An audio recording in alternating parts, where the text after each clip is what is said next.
చూద్దామని ప్రొద్దున్నే మా తోటలోకి వెళ్ళాను ప్రభు. ఉదయశ్రీ అరుణారుణ కాంతుల్లో ఉద్యానం కళకళలాడుతూ ఉంది. పూలబాలలు తల్లి ఒడిలో అల్లారు ముద్దుగా ఆడుకుంటున్నాయి.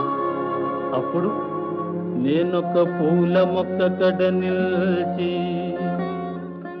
చివాలున కొమ్మ వంచి గోరానెడునంతలోన విరులన్నీయు జాలిగా నోళ్ళు విప్పి మా ప్రాణము దీతువాయనొచ్చు